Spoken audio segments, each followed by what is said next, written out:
The Leadership in Early Years Education RIG was founded about 5 years ago in response to a dearth of research about early years leadership. After a few dormant years, we're privileged to have Mona join us and launch the first of what we hope will be a series of opportunities to discuss key leadership concerns in relation to our sector. So for those of you who are new to BELMAS, the Society brings together practitioners from across the education sector with a view to supporting quality education through effective leadership and management. I can highly recommend membership, which brings with it access to high quality leadership research, networking opportunities, and of course the excellent annual conference, which runs over 2 days and is absolutely jam-packed with fascinating talks from people around the world. So we are really fortunate tonight to have with us 3 wonderful speakers. First up, we have Julian Grenier, head teacher of Sheringham Nursery School, writer on early years and advisor on the new Development Matters framework. Second up, we have Sharon Kwame, who is a baby room leader at the New Cross Nursery, which is part of the London Early Years Foundation. And finally, we have Julie Nicholson, who is a professor all the way in the United States, specialising in trauma-responsive early childhood education. So in terms of the structure of the session, each of our speakers will have 10 minutes to share their reflections on early years leadership post-COVID. And after that, we will go into breakout rooms for smaller discussions, then come back together for a chance to put some questions to our speakers. So I just have a few little housekeeping points before we start. So thank you for filling in the poll and just adding to the chat the information there. I'm going to ask Christiana if she can take the information off the chat there. That's ever so helpful and will help us to tailor future events. Yes, please do keep your mic on mute throughout the session just to reduce background noise. Obviously do switch it on when you come to ask questions or you're in the breakout rooms later. And you're welcome to use the chat throughout. You might want to use it to introduce yourself or ask for clarification. One of us will be checking that throughout the session. And finally, Mona will be posting the hashtag for this event and also our Twitter handle so that you can make sure that you're following us. So without further ado, I'd like to hand over to our first speaker. That's Julian Grenier. Welcome. Hi, well, thank you so much. Now, as people who logged in early know, I'm running this from my iPad, which is going to be a bit of a technical challenge for me. So I'm just going to try and share my screen before moving on. So I'm going to do the IT version of crossing my fingers here.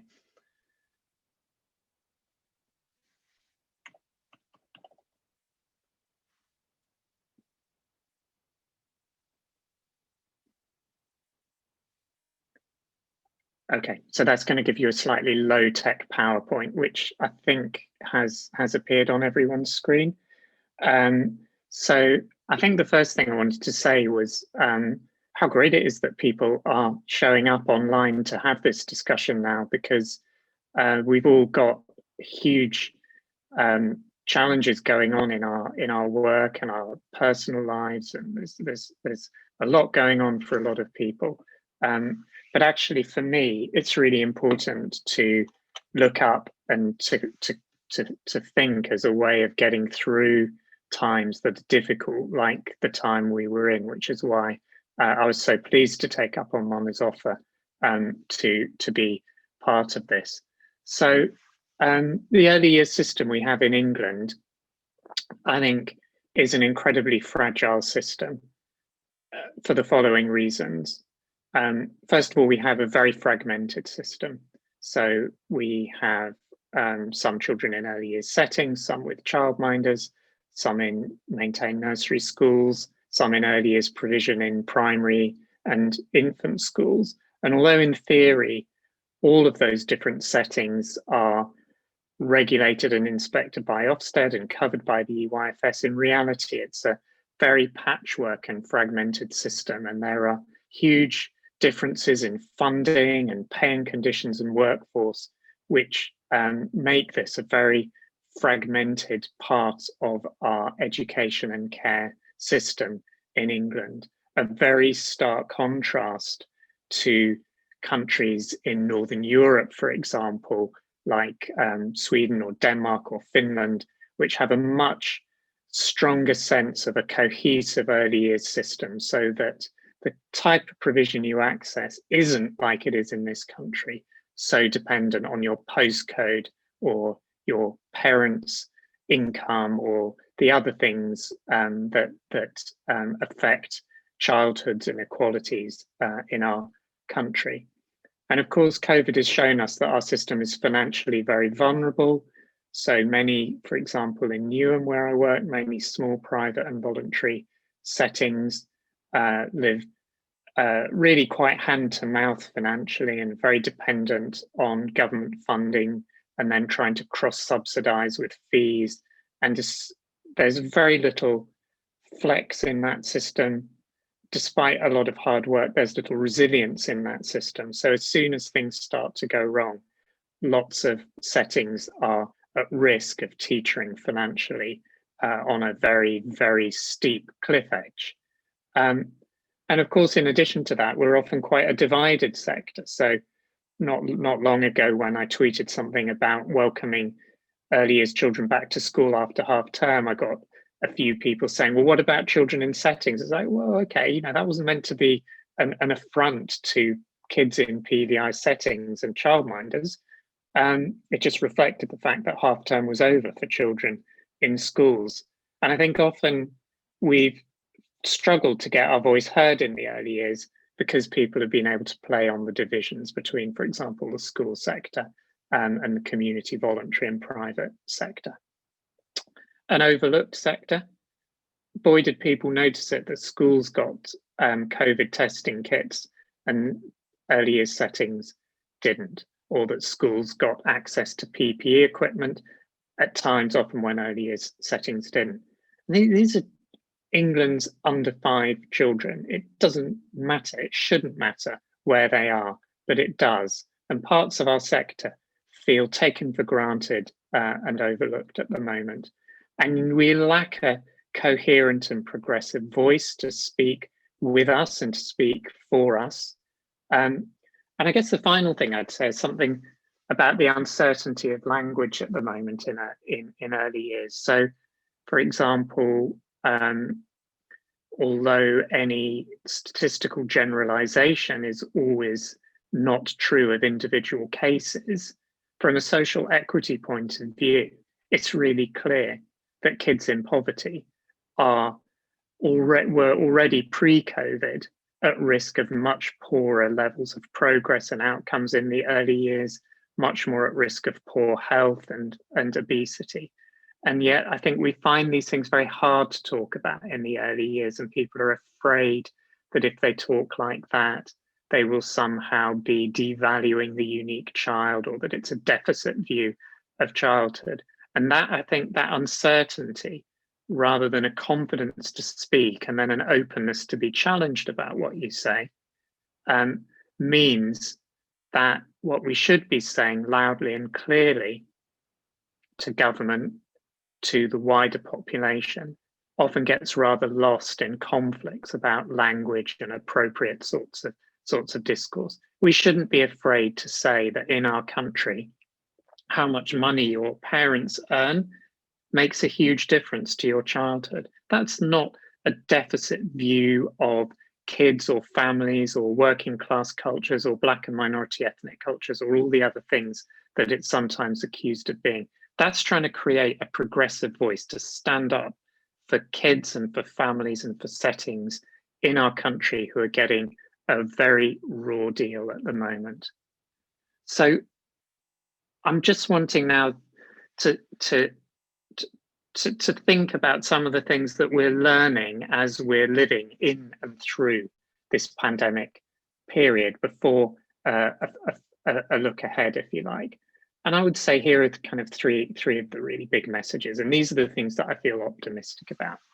first of all, the value of our normal, the things we do every day for children, the play, the facilities, the interaction, the way we love children to bits and treasure their individuality and their uniqueness and feel that great pleasure in inviting them into our settings and giving them enticing and exciting and dynamic experiences. All those normal things we do are unbelievably valuable to children. And of course, there are going to be some children who've suffered greatly during this period and who are going to need some specialist help. But actually, one of the things we've seen is that a very large number of children who've had a rough time through the pandemic have bounced back really well through the normal everyday things that we do in early years. And it reminds us of how powerful this provision is. I think we've also seen incredible depth and flexibility and resilience in our teams. We've seen people step up and take over leadership roles or adapt to a different way of working really fast or coped with a difficult situation with incredible calm and confidence. And I'm a great believer in our workforce in the early years. And it's been really great to see the workforce shining during this period at every level. So the leaders, the early years educators, the teachers and the assistants, I think, have really, really shone.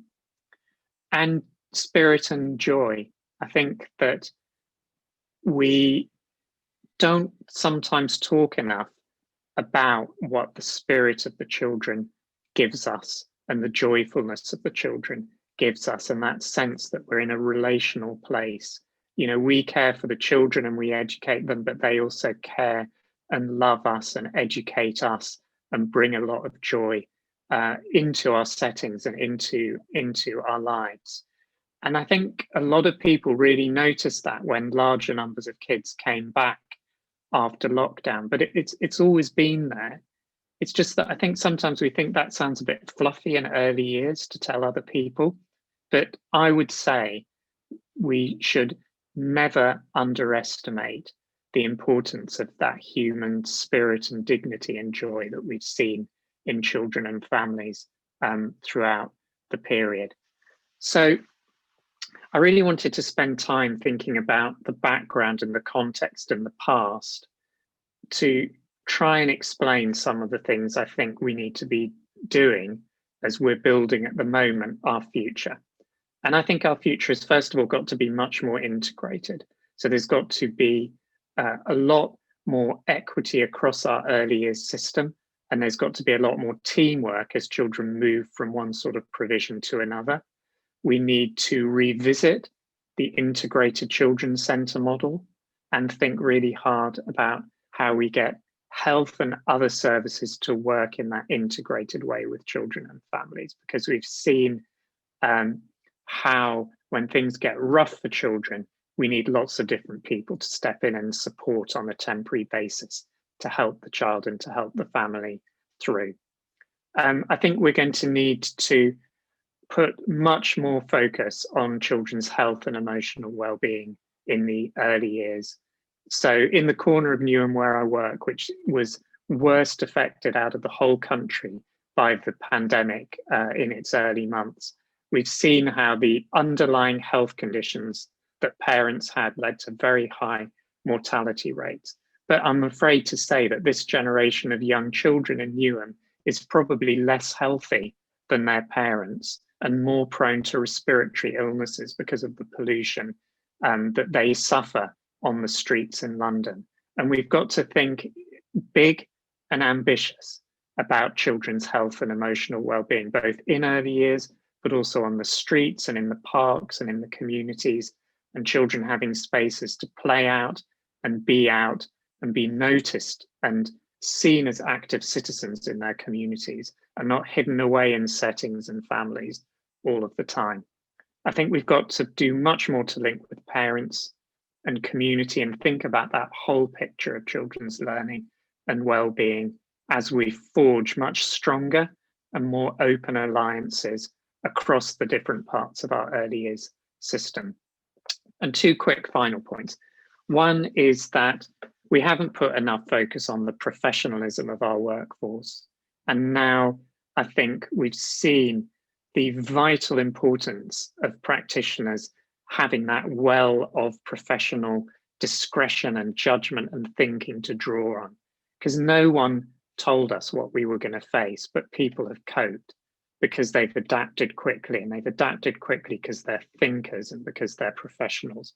And we need to do a lot more to re-emphasize the professionalism of our early years workforce and to give people better quality professional development opportunities so that that becomes more widespread across our sector.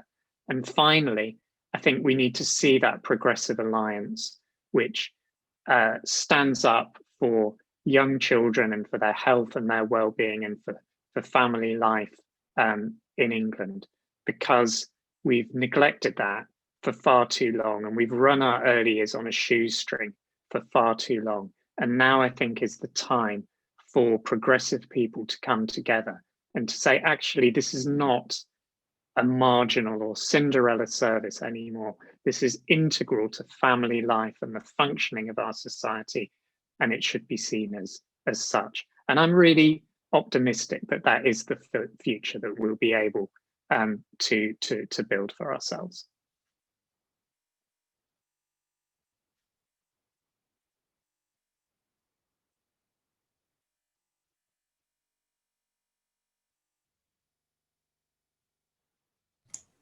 That was wonderful. Thank you ever so much, Julian. I'd like to welcome our next speaker now. So Sharon, would you like to take the floor? Right, to unmute myself. Hello, hi, my name's Sharon, and I am a class teacher in one of the nurseries for London Early Years Foundation. So I'm the room leader of the baby room. And during the pandemic, while we were in lockdown, I also continued working, and we were a hub nursery. So we merged with another sister nursery and continued to provide care and provision for the children of key workers. So I've experienced continuing to provide our childcare provision throughout lockdown. And then once we reopened after lockdown, welcoming back all our children on the register, and also welcoming new children starting the nursery. So as a teacher in the classroom and working with my team of other baby room teachers, there have been some quite significant things that we've seen, very different as a result of the crisis that we're going through. So that we have found that we've had to be a lot more sensitive to. So parents are considerably more anxious, even under normal circumstances. There was a high anxiety level. You're releasing your child into our, you know, letting your child into our care often for the first time, and then now we've got this crisis to deal with. So there's been a real need for us to be very sensitive to that and ensure that we really build trust with our families, assure them that we're providing the highest standard of care, that we've taken on board as an organisation lots of provisions to ensure that this is a safe place for their children to come and be with us. So we've had to be very sensitive to that. One of the things we're finding is that children joining us, new children, have not gone through that social experience that we just took for granted before. So children are coming to us, they're not having contact with their family members. They're not having contact with the wider community because they can't go to play groups and things like that.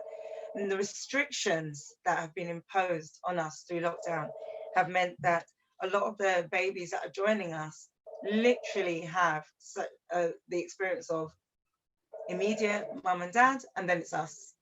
And they've not had that wider experience that they would normally have had, where they've had the socialization and the social contacts that have come from extended family and from the wider community.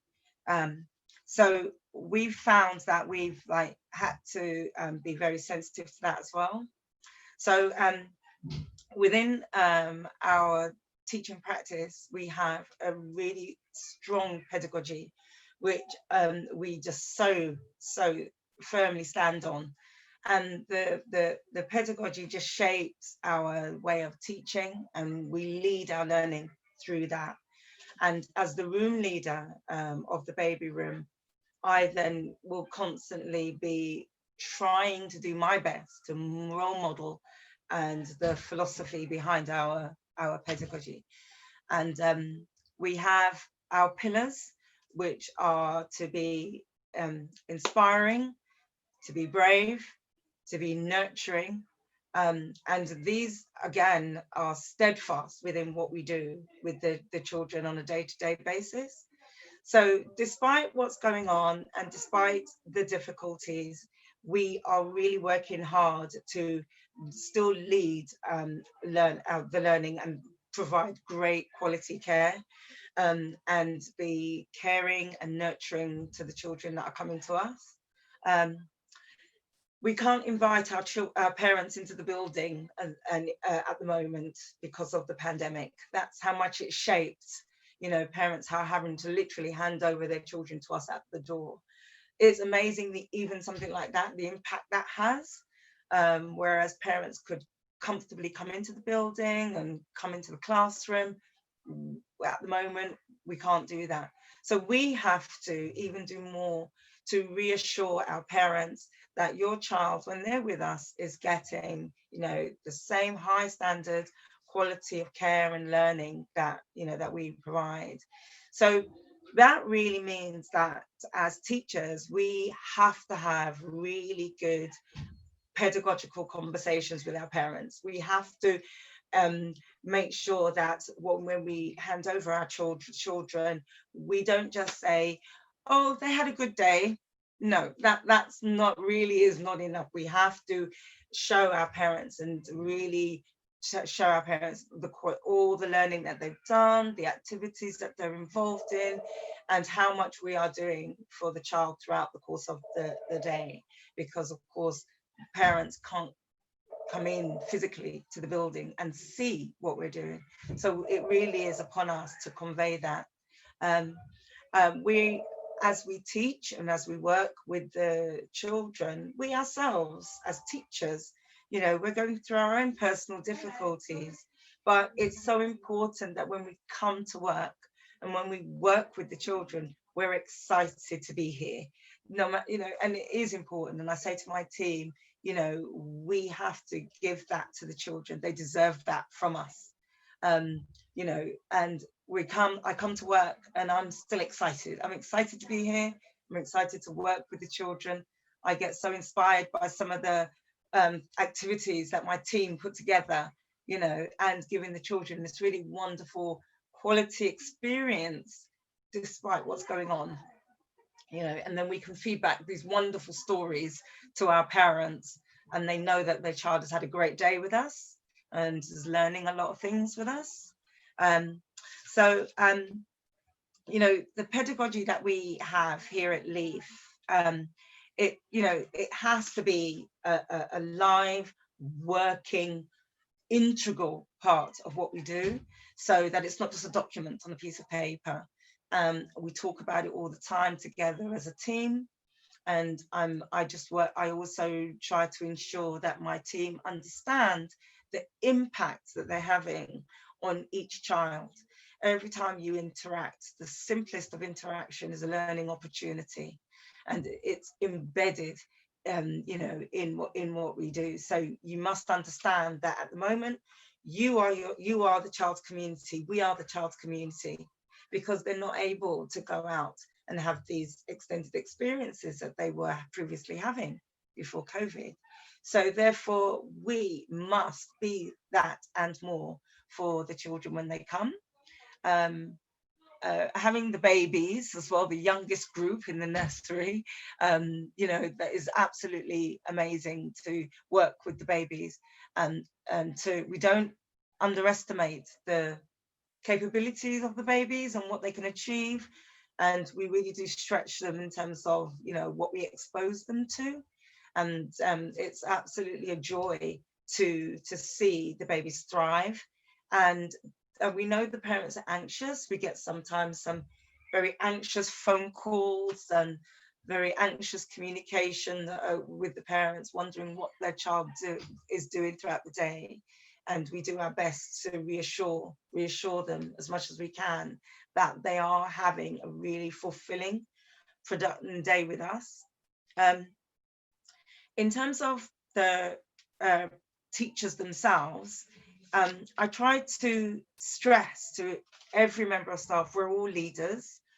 We're all leaders in the sense that we're all leading the pedagogy that LEAF has developed for us, and we're all leading quality care and practice within the classroom. So don't underestimate yourself, and we're all involved in that. So therefore, I try to empower every teacher in the classroom to not underestimate the impact that they have when they're having contact with the children, to be creative and exciting in what we do. I don't know if I've run over time, but I just wanted to give a quick example of how the pedagogy so influences the practice in the classroom. So one of the things that was in our, we read together in our pedagogy was to expose the children to rich and variety of language. Now, yeah, we work with the babies, but that doesn't mean to say we limit the language we use. How did that manifest itself in the classroom? Well, we then developed and thought about, okay, word of the week, let's develop a word of the week. And instead of saying good this week, we're going to say marvelous, or we're going to say fabulous. And it was amazing where that went. And that's what I mean in the sense of, yes, we have this pedagogy, which, yeah, is a well-developed, well-researched document, but how do we bring it to life in the classroom? And that's an example of us taking that and then looking at what we can do. And now we have teachers saying, instead of saying, oh, that's good, oh, that was fabulous, that's fantastic. And in that comes the joy and the excitement, because we then sound so excited that you have this baby looking at you, feeding off your energy and feeding off that excitement. So that's an example of how, even though, yeah, we're going through this really difficult time and it's putting stresses on us in the classroom as individuals, we can still do some really great work with our children, and really exciting work, and give the parents that reassurance that when they hand over their child to us at the door, their child is in a safe and exciting place and will learn a lot with us while they're with us. So hopefully I said okay. Thank you. Thank you ever so much, Sharon. In fact, the energy that you just gave us with your fabulous is already making me feel better as well. So thank you for that. Okay, and finally, Julie. Okay, hello everybody from sunny San Francisco. It's such an honor to be here with you, and I just want to say I'm so thankful to have heard what Julian and Sharon said. I think you're going to see so many points of alignment in what I will share with you, and we'll connect a lot of dots. I'm going to share my screen.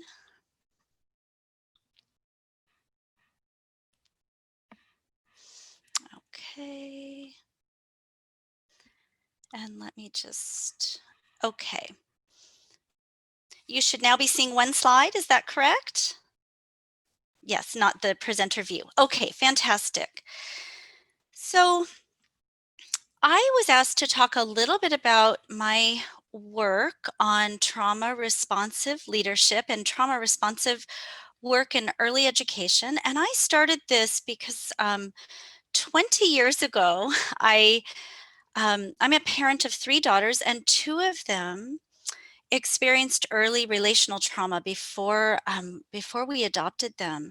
And I had had many years of learning about early education and child development, and really nothing prepared me to be the kind of responsive, effective parent I needed to be. I kept trying things and it just didn't quite work. And I struggled for a few years until I found out about the work of Dr. Bruce Perry. And I don't know if he is somebody that you've heard of. If not, I really encourage you to look him up. He has some beautiful work that talks about the importance of understanding the impact of stress and trauma on the brain for children and for adults, and how it impacts our learning, our development, our relationships, and so on. And it was exactly the key that I needed to be able to kind of unpack what I was seeing, what I was experiencing. And since then, I have brought it into all of my work, whether it's in policy and teaching, in research. And so I'm just going to talk through a few key ideas today about what it means to bring a trauma responsive lens. So the sort of big idea is that we understand what creates stressors, what creates the difference between a positive stressor and something becoming traumatic in our perception of it, and then what are the tools that we can use to actually both prevent traumas but also interact and intervene to try to prevent short and long-term impacts. So I want to start by saying these characteristics here, something that is novel, something that we don't know about, our brain isn't familiar with, something new, a new teacher, a new experience, a new event, a new routine in the classroom, something that is unpredictable, so we don't know what's coming, there's uncertainty, and something where we have a perception of a lack of control in addressing and solving. These are the things that we know from decades of research take a stressor and amplify it and make it much worse in our bodies and in our lives. Because of these things, this gives us a window into what turns into something from a stressor that can actually become a trauma. And the characteristics of a trauma is the feelings of fear and terror, feelings of a helplessness, that we don't feel that sense of agency and control, and feelings again of kind of a hopelessness, okay, that frozenness, that we don't have any movement forward. So that helps us understand where we need to go to actually disrupt stress from turning into trauma. And that's, I'm going to talk a little bit about the brain, and then I'm going to talk mostly about what we can do to create for children and for ourselves in environments ways of working together that reduce stress and help us build resilience. And boy, did I hear Sharon and Julian talking about these things. And this is why I was saying the connecting the dots. It's very exciting for me.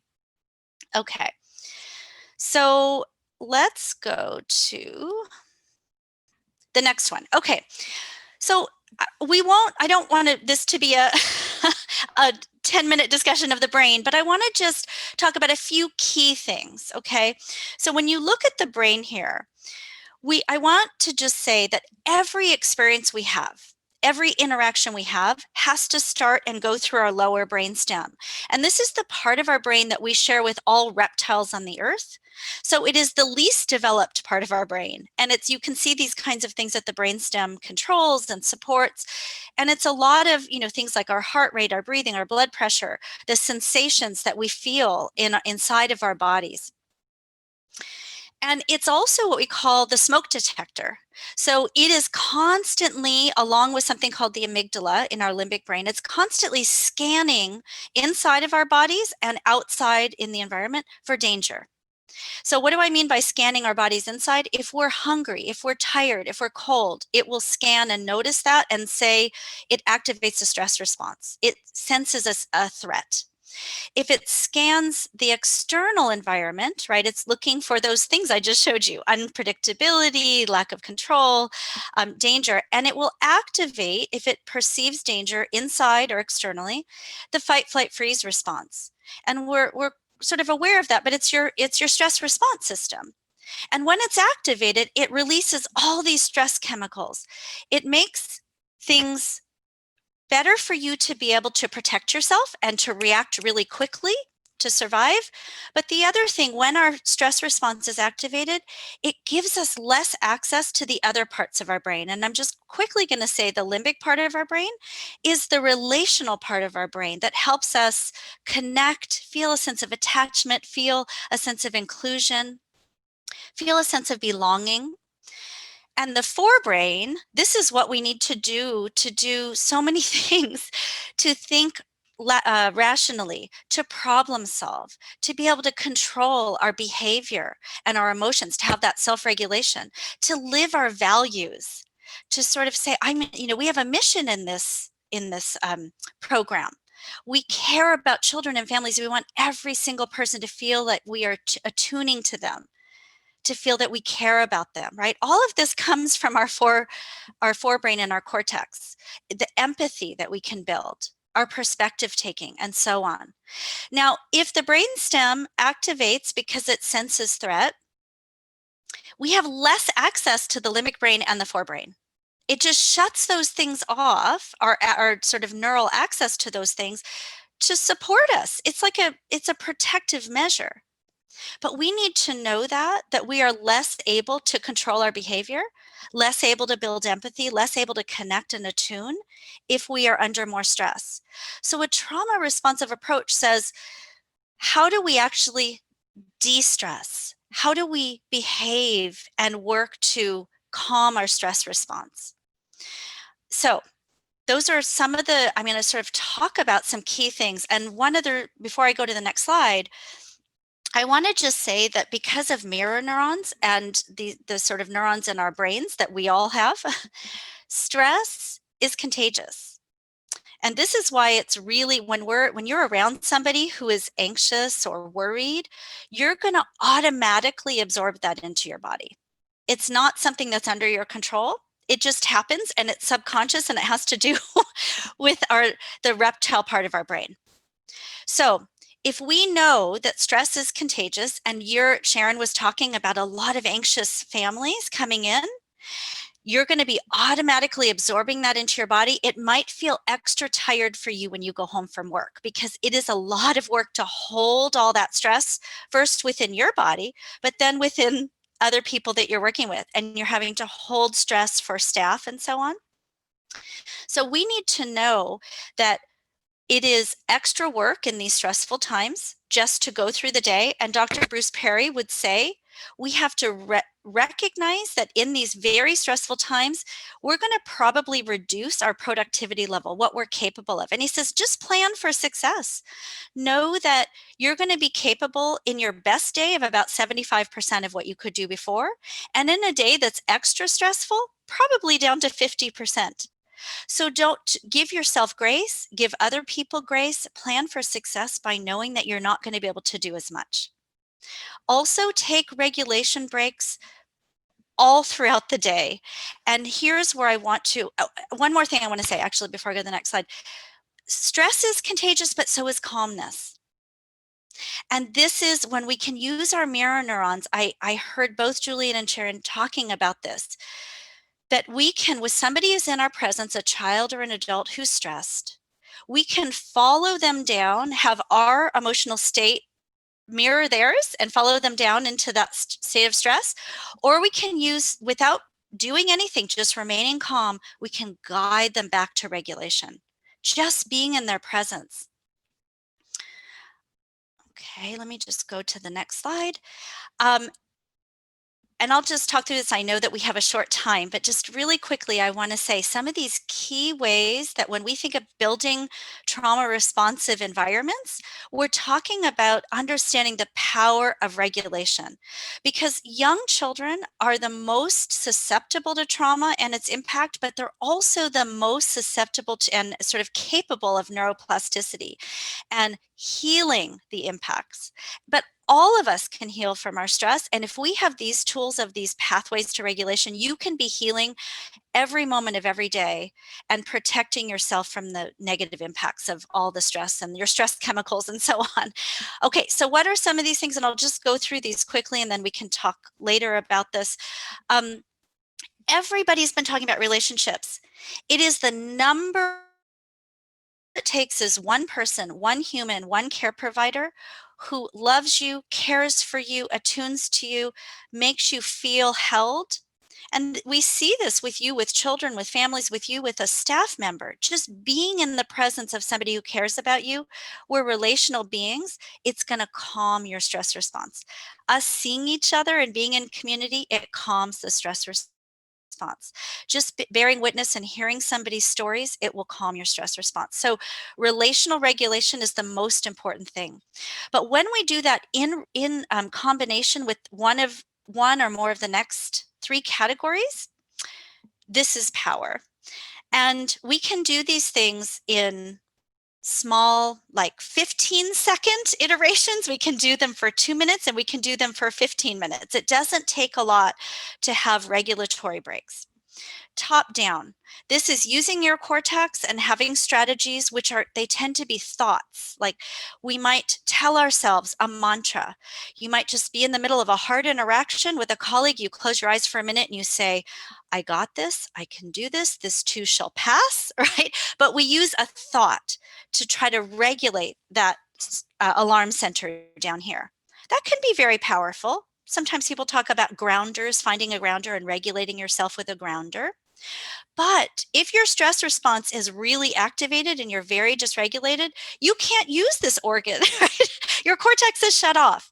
So those kinds of sort of verbal or word-related, thought-related strategies are not as helpful. The next one, bottom up. This is the quickest way to regulate yourself. And this isn't just for you, but for you with an adult, a staff member, or a child. This is the fastest way to regulate because you're going right to the lower brainstem and you're doing things that will calm the stress response. So what are these? It's a combination of movement and rhythm. We call it somatosensory. Movement and rhythmic activities. So have you ever been in a meeting and you feel stressed and you see somebody start to just rock like this? Or we wonder when we pick up the babies and we rock in a rocking chair? Movement and rhythm, systematic rhythmic activity, walking, jumping. This is why putting on music, we now do music all throughout our trainings. Every 10 or 15 minutes, we'll put on some rhythmic music and just calm the stress response. Breathing, taking the deep belly breaths. This is why it's so powerful when you feel stressed and you can just stop and learn to have a deep belly breath on the floor in the action or outside in a staff meeting. Meditation, all of these kinds of things that get right here to the brainstem and calm it. And like I said, it can be 15 seconds of just stretching in a meeting. And you're going to come back and you're going to be regulated. Your cortex stays open. The last one I want to talk about is folks talk about as dissociative, but I want to say disengagement. I think that's a more accessible word. This is what our brains do most often. They disengage for just a moment to calm and allow you to stay regulated. So you might have disengaged for just a moment listening to me and your mind wanders off and then you come back. But guided meditation, prayer, self-hypnosis, these are other forms of disengagement. So I'm going to stop and close by saying we have to acknowledge, remember those factors that create things from stress, that activate stress. We're going through all of those, whether it's COVID, in America, our racial reckoning, we have fires everywhere. We have all of those factors are just sky high. So we are planning for less. We are planning in our meetings with leaders to make fewer decisions each day in each meeting. We're planning to get through, we're spending 20 minutes in an hour meeting just relationally connecting. We're saying if we're going to make decisions, we have to break them into smaller pieces and take regulatory breaks throughout a meeting so that we can actually have our cortex open to support those decisions. And we're just recognizing that we have to give each other grace to support one another and be in relationship and ask for more help, do things in more teams, because that's going to be how we relationally regulate. I'll stop there. Wow, thank you so much. That was absolutely wonderful.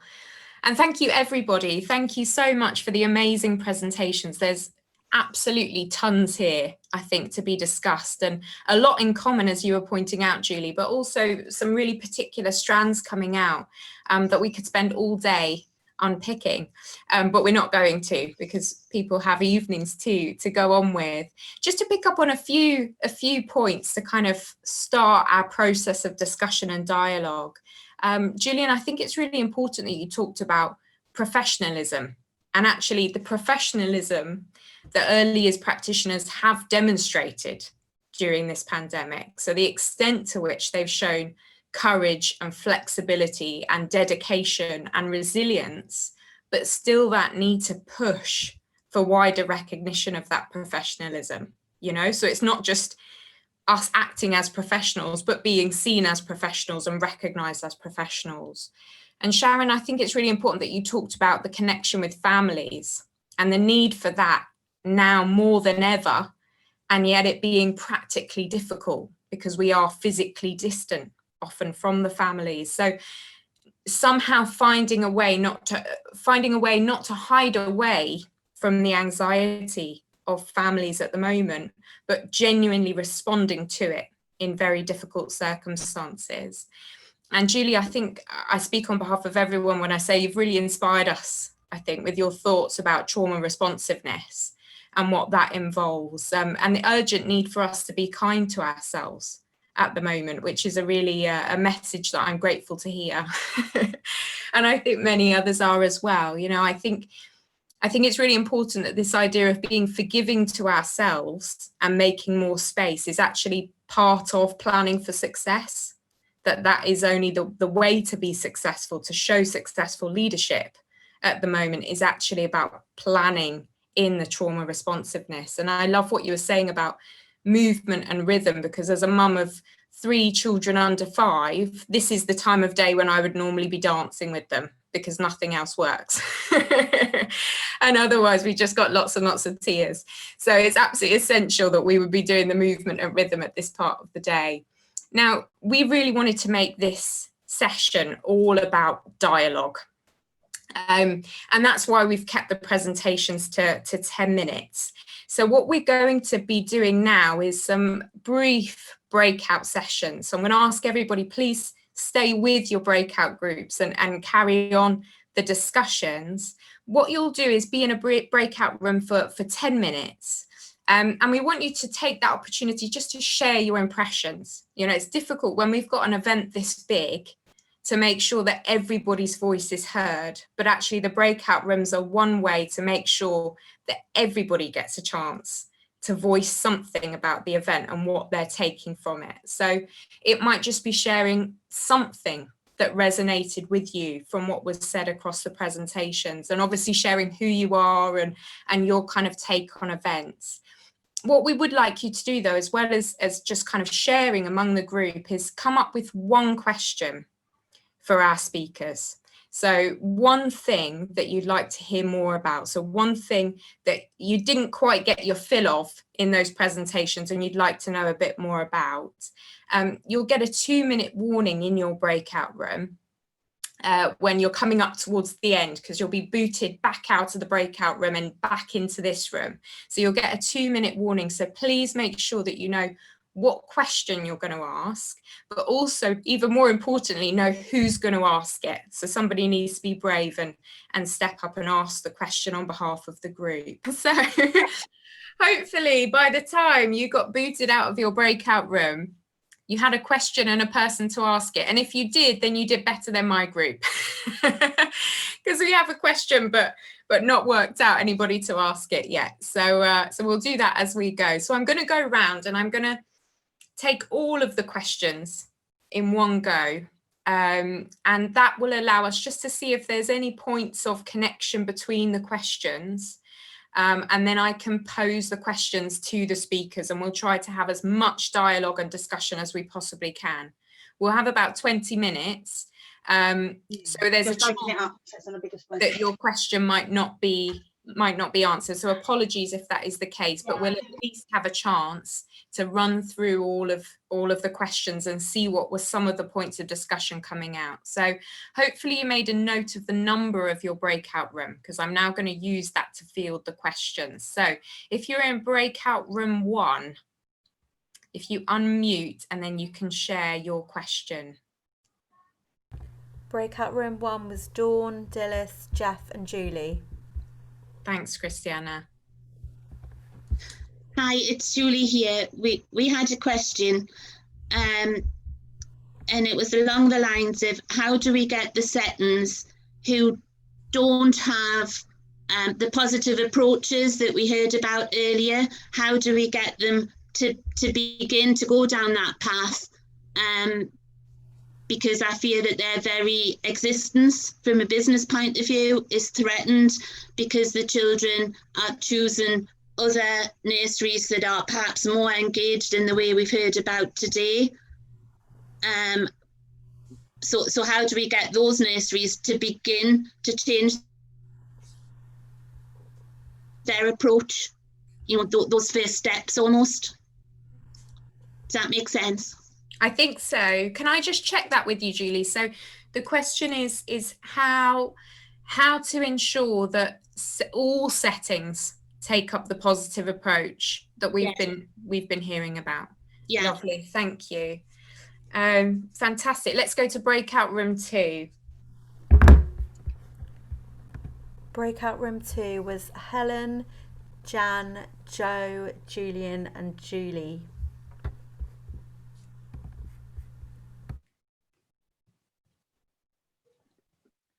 Okay, I'm going to speak out now because I'm not sure that anyone else in breakout room 2 is, we didn't quite get to the point of anyone agreeing that they would put their questions. So I'm going to kind of gloss from some of the discussion and say that a big issue that was coming up at the end, which Julie began to speak about a little bit, was about parents and how we might link with parents and do the sort of support and help parents to co-regulate with their kids in the way that they would in normal times. Wonderful, thank you. And then breakout room 3. We closed breakout room 3 and we went for breakout room 4 for number purposes, and that was Kim, Linda and Liz.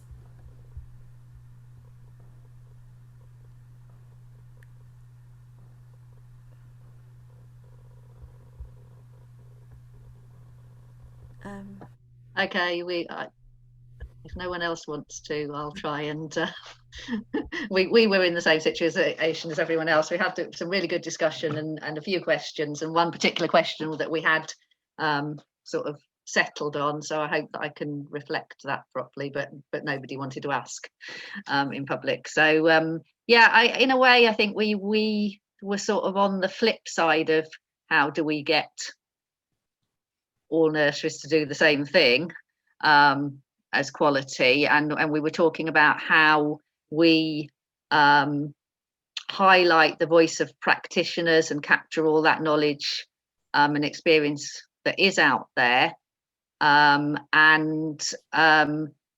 Kim in particular, I hope mind she doesn't, because it was her question that we sort of really liked in the end, was thinking about how we pull through all that knowledge and great work that we did during the Children's Centre era.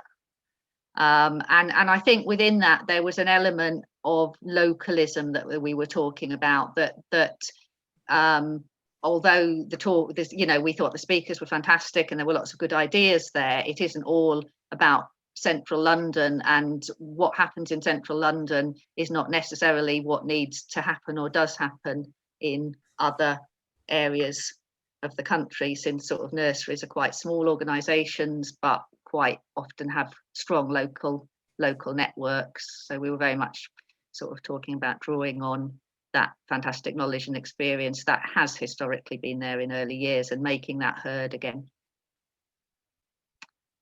That's lovely, thank you, Linda. So if I'm understanding that right, it's about how do we highlight the voice of practitioners, and particularly how do we highlight the local the localized knowledge of early years practitioners. Is that fair? And historical knowledge, definitely. Yeah, Okay. Local and historical knowledge. Lovely, thank you.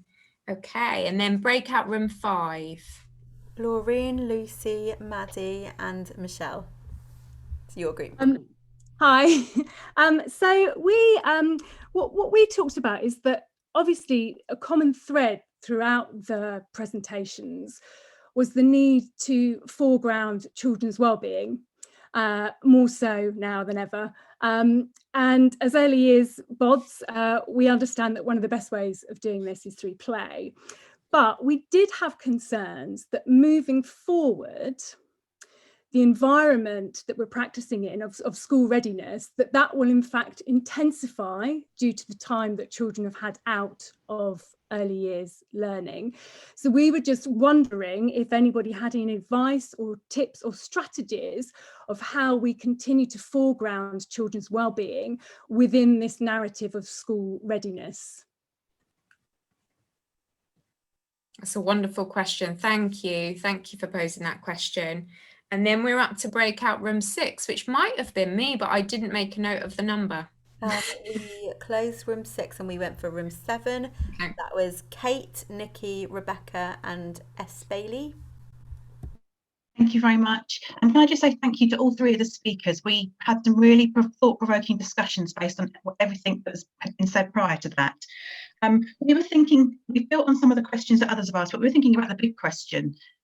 We acknowledge the fact that the sector's fragmented, and actually we can celebrate some of those things.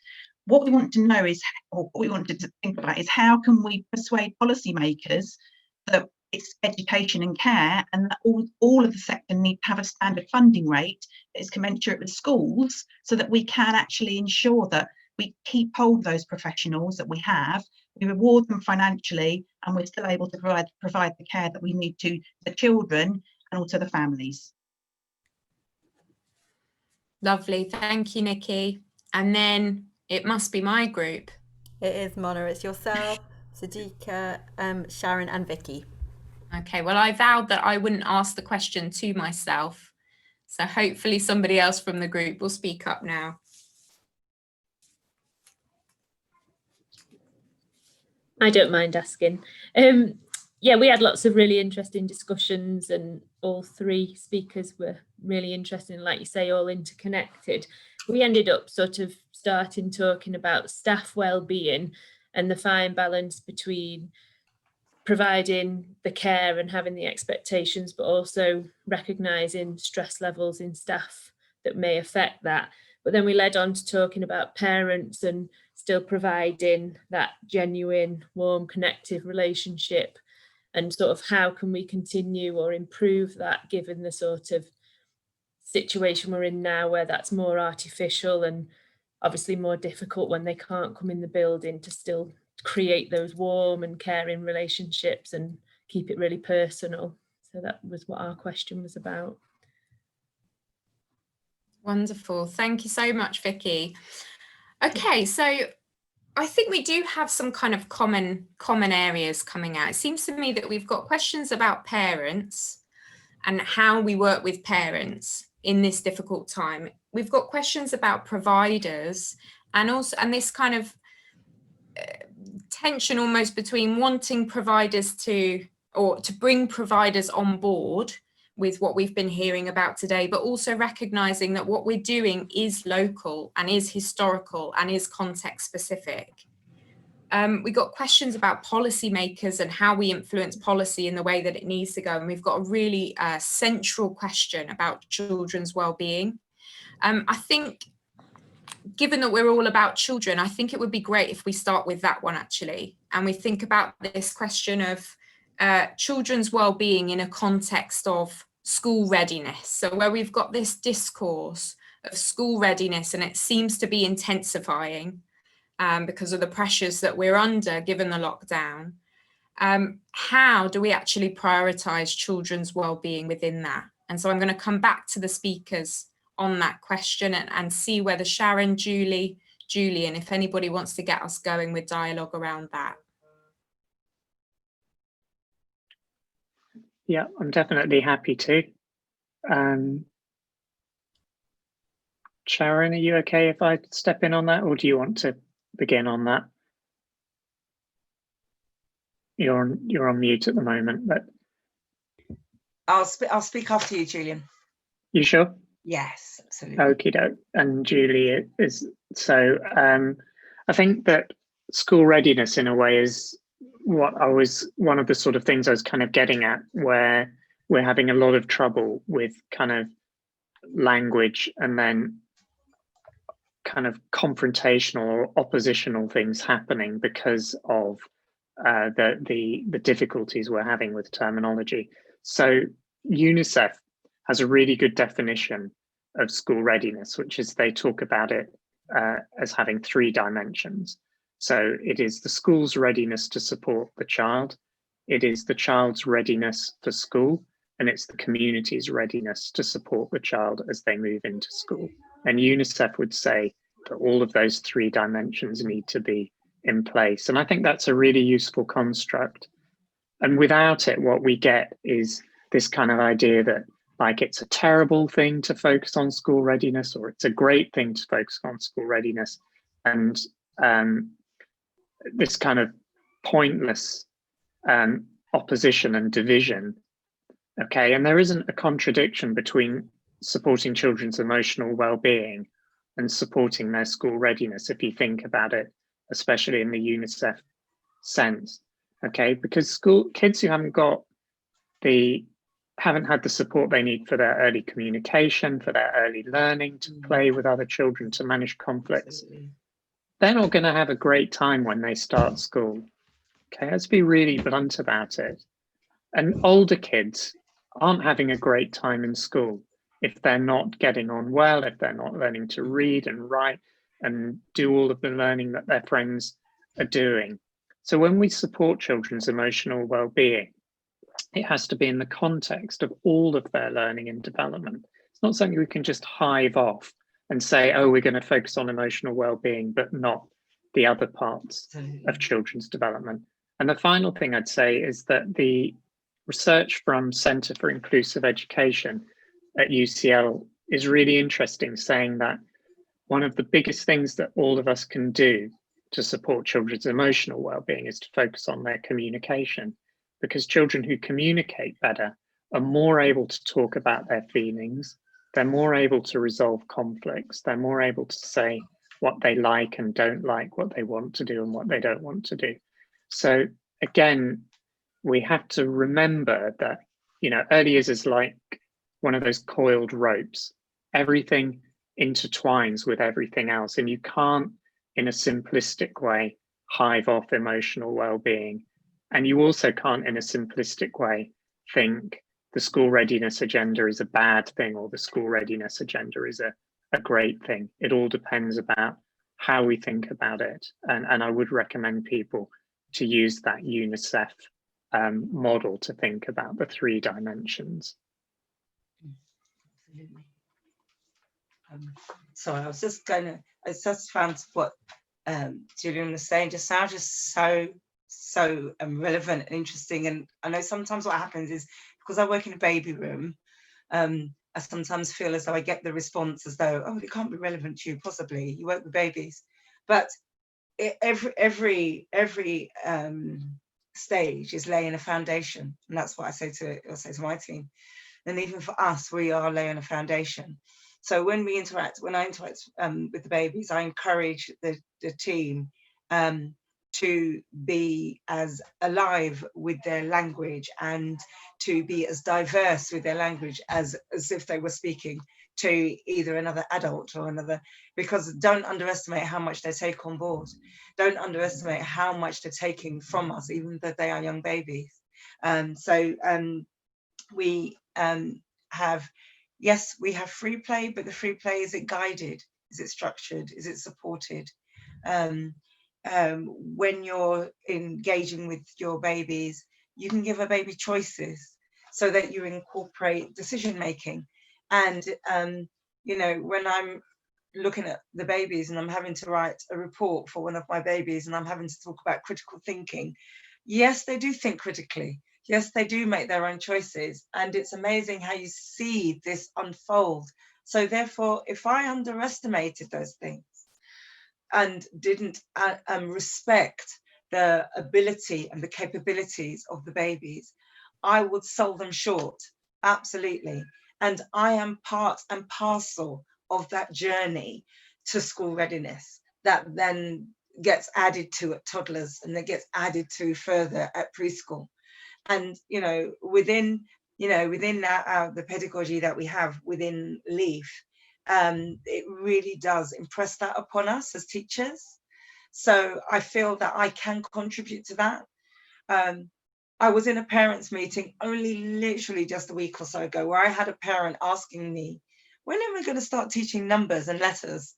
And this is, we're talking, you know, a child, the child's not 2 till next year, March. But I began to unfold for mum that it's through your language and how you talk and how you comment, your running commentary, your scaffolding of language, how you layer it, how you comment on their play and how you comment on the day-to-day activities that you do. And I gave her a window into, no, I'm not going to sit down and teach your baby numbers and letters, but we can embrace that within, because she was so concerned about that already, but we can embrace that. And I was saying to her how you can do that through just the way you the dialogue with your baby and how you talk about all the things and comment on all the things that he is doing. And so I see myself and us as teachers, even though we're working with babies, as being very much part of that journey and preparing them for the learning that will come later. I found what Julian was saying so relevant to my work. And even though I know that some people might look at me and say, oh, well, how can it possibly be if you're working with babies? But it really is. And so I really valued what you were saying. Wonderful. I'm just going to chip in there because I'm aware of time. And Julie, I would love to bring you in to talk about parents, because that was another strand of the questions, was around kind of realistically, how do we work closely with parents when we're under these physical and these social constraints? How can we respond to what parents need? Sure. I'm going to say something really brief about the previous, and then I'll switch to that. I work with a lot of policymakers on this exact question and about play, about readiness. One of the things that we have to know, and this is the power of trauma responsive practice. If you think back to the brain and what I said, if we focus on we want letters and numbers and readiness that's cognitive, that's all the cortex stuff that requires the cortex to be open. And when people understand that children are more likely to trigger into a stress response because they have fewer coping skills and they perceive danger internally and externally quicker, and when they have an activated stress response over and over, it changes the very neural structure of the brain. We know that to bring them back to regulation is the only way to teach those letters and numbers and cognitive skills that is the narrow, and I agree with you, Julian, too narrow of a way to define readiness. But if we want to speak that language, we have to regulate children. And how do they regulate? Through play, through relationship, through connection. So it's given us a very powerful way to talk about getting there, that we have to create environments. If children are going to be regulated, their caregivers need to be regulated because of mirror neurons and so on, and their parents too.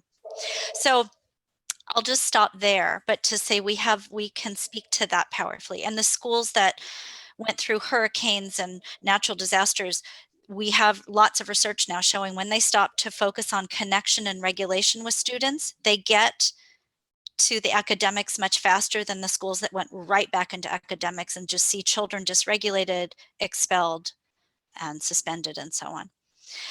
But the families, and I know we're coming up on just a quick, we only have a few minutes. I just want to say we've really struggled with parents and families and how to reach them. And there's not been a quick fix or an easy formula, but knowing that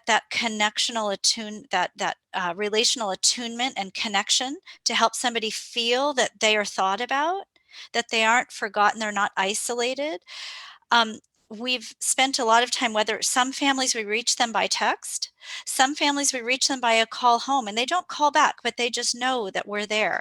Some families come and pick up food each week, and we have this momentary time to say, how are you? We're thinking about you, bearing witness with them. Some families, we don't know how to find them, but we know what church they go to. And we reach out through our networks to find the pastor of that church to say, how are they doing? Can you tell them we're thinking about them? But finding ways to both say, we care about you, we're thinking about you, and to communicate safety and predictability, which means telling them what's going on in the classrooms that's the same, the routines that continue, that sense of reducing uncertainty. That's really important for staff and for family and for children, keeping things regulated, rhythmic, predictable.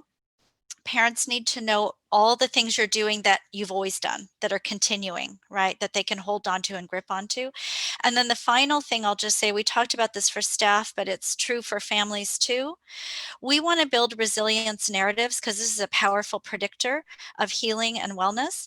And that is acknowledging stressors, giving space for people to name their experience and tell their stories that this is hard, but also for them to name coping skills that they've used to get through adversity in the past, or some perceived positive experience they're having now. Like, it's hard, but they're having more time with family. It's hard, but wow, I've discovered, a new something.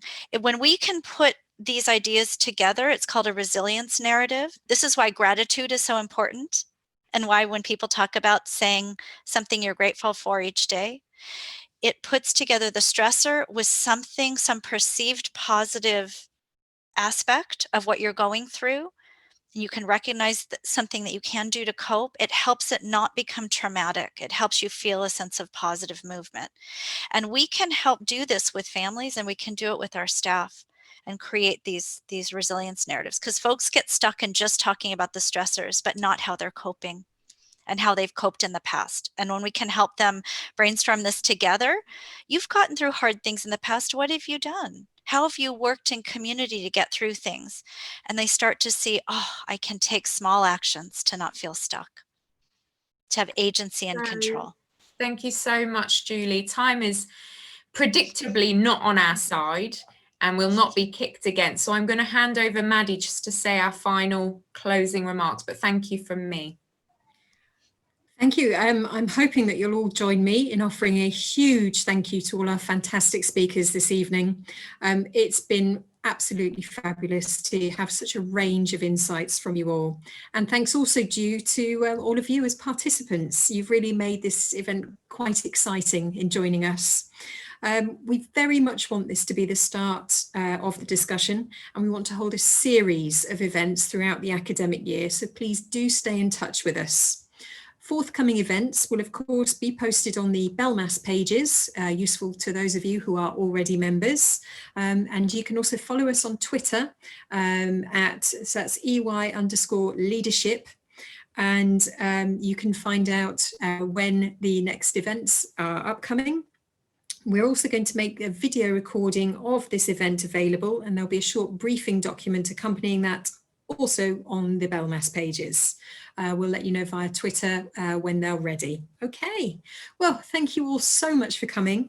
Have a great evening, and we look forward to seeing you all again at the next one. Okay, bye.